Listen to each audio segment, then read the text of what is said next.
13 வயசு 10 வயசு பிறந்த பேர் வைக்கிற குழந்தைங்க இவங்கெல்லாம் வந்து என்னென்ன பண்ண போறாங்க? இதே நான் தான் பெருமைக்காக சொல்ல, இதே நான் தான் சொன்னேன்னு கேட்டா சில பேர் சொன்னாங்க சனிக்கிழமை எதுக்கு வைக்கிறாருன்னு சொல்லி ஸ்கூல் லீவ். ஆமா ஆமா, அதை நான் பார்த்தேன். சொன்னேன் என்னன்னு கேட்டீங்கன்னா புரியலையா உங்களுக்கு? School leave. ஸ்கூல் லீவ் போது பாத்தீங்கன்னா 2 விஷயம் நடக்குது கேட்டா, ஸ்கூல் காலேஜ் லீவு, அது தாண்டி கவர்மெண்ட் ஹாலிடேஸ் இருக்கு. அப்போ அந்த இடத்துல வந்து பாத்தீங்கன்னா வந்து வீடுகள்ல வந்து பாத்தீங்கன்னா பிள்ளைகள் இருப்பாங்க. அப்போ அவங்க வருவாங்க எல்லாம் 12 வயசு 13 வயசு 14 வயசு பிள்ளைகள் எல்லாம் வந்து பாத்தீங்கன்னா விஜய் விஜய் விஜய்னு சொல்லிட்டு அங்க வந்து அதுக்கு இந்த கூட்டத்துக்காக தான் அவர் பண்ணாருன்னா நார்மல் டேஸ்ல அவர் வந்திருப்பாரு அப்படின்னு நான் சொன்னேன். சில பேர் வந்து இல்ல அப்படின்னா நீங்க வேணா பாருங்க, சனிக்கிழமை பிக்ஸ் பண்ணது அதுதாங்க, அதை மாற்றமே எதுவும் கிடையாது. ஞாயிற்றுக்கிழமை கேட்டா அந்த ஒன் டே வந்து பாத்தீங்கன்னா மறுநாள் இந்த சனிக்கிழமை வந்துட்டாருன்னா மறுநாள் ஞாயிற்றுக்கிழமை வந்து பாத்தீங்கன்னா வந்து ஃப்ரீயா ரெஸ்ட் எடுக்கலாம். அவரு ரெஸ்ட் எடுக்கிறதுதான், அதுதான் அவர் நோக்கம். எனக்கு தெரிஞ்சு நான் இந்த சனிக்கிழமைன்னு பிக்ஸ் பண்ணது இதுக்கு தாங்க பண்றாரு. இல்ல சில இடத்துல ஞாயிற்றுக்கிழமை இருந்து வேற எங்கேயாவது ஊருக்கு பயணப்படுவாங்க, கோயிலுக்கு போவாங்க, இப்படி நான் நிறைய இருக்கும். ஆனா அந்த சனிக்கிழமைன்றது வந்து பாத்தீங்கன்னா ஸ்கூல் கால அவங்க அவர் டார்கெட்டே வந்து கேட்டா ஸ்கூல் ஸ்டூடெண்ட் தான்.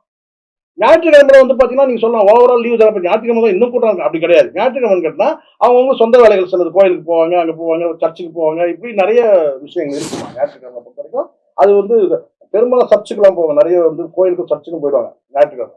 ஸோ அதனாலதான் இவங்க சனிக்கிழமை வந்து அதை நான் தான் சொன்னேன். நான் சில பேர் நம்பவே இல்லை. இப்ப பாருங்க பலியான பிறகு நம்புறாங்க. இன்னொன்னு சொன்னா என்னன்னு கேட்டா, அவர் வந்து பாத்தீங்கன்னா போற இடத்துல வந்து இந்த கூட்டத்துல மாவட்ட கூட்டங்கள் வைக்கிறாரு. அந்த மாவட்டத்துல மட்டுமே கிடையாதுங்க. இப்ப மதுரையில இருந்து வைக்கும் போது அந்த வார்த்தையை சொன்னேன். மதுரையில வந்து பாத்தீங்கன்னா மதுரை மாநாடுனா மதுரையில இருக்கவங்க மட்டுமே கிடையாதுங்க, சுற்று வட்டாரத்தில் இருக்க கிராமங்கள் இருக்க அத்தனை பேரும் திரண்டு வராங்க, மிகப்பெரிய கூட்டம் இருக்கும் நான் சொன்னேன். அது நடந்தது. ஏன் இப்ப இந்த நாமக்கல்ல கூட பாத்தீங்கன்னா இந்த சிக்கல் இருக்கு. இப்ப இன்னைக்கு நடந்தது கூட பாத்தீங்கன்னா இந்த நாமக்கல்ல அவரோட பயணப்பட்டவங்க அத்தனை பேரும் அவரோட கூட சேர்ந்து பயணப்பட்டாங்க. இதுக்கு முன்னாடி திருச்சியில நடந்த கூட்டத்தில் நான் தான் சொன்னேன் வந்து இது சவ ஊர்வலம் சொன்னேன். இப்படி அவசரமா சொன்னீங்க, இது உண்மைதானுங்க. நம்ம பார்க்கும்போது என்ன காட்சியோ சவ ஊர்வலம் இப்படிதாங்க நடக்கும். நீங்க வேணா எடுத்து பாருங்க. கடந்த காலத்துல வந்து எம்ஜிஆர் இறந்த போது எடுத்து பாருங்க, ஜெயலலிதா இறந்த போது எடுத்து பாருங்க, அடுத்து விஜயகாந்த் எடுத்து பாருங்க. இது சவ ஊர்வலம் தான். என்ன முன்னாடி வந்து பாத்தீங்கன்னா அந்த வந்து மலர்வலை வச்சுட்டு வந்து விஜய் படம் இல்ல, அவ்வளவுதான். அது சைட்ல இருக்கிறாரு அந்த வண்டியில, அவ்வளவுதான். இது சவ ஊர்வலம் சொன்னேன். ஆனா இது வந்து இந்த இந்த நாமக்கல்ல இருக்க கூட்டம் அப்படியே வருங்க, அவரை பின்தொடர்ந்து வரும். அப்ப இந்த கூட்டமும் அந்த கூட்டமும் எல்லாம் சேர்ந்து பாத்தீங்கன்னா வந்து ஏதோ ஒண்ணு வந்து ஒரு தப்பு நடக்க போகுது. அது நல்லா தெரிஞ்சு அந்த கூட்டங்கள். ஏன்னு கேட்டா அடுத்தடுத்து நான் வந்து பல செய்திகள் வந்து வருது. நான் 3 பேர் மயக்கம் அடிச்சிட்டாங்க, 2 பேர் மயக்கம். விஜய் வர்றதுக்கு முன்னாடியே அங்க வந்து மயக்கம் அடிச்சு அவங்க ஹாஸ்பிட்டலுக்கு கூட்டு போயிட்டு அங்க வந்து உயிர் போயிடுச்சு.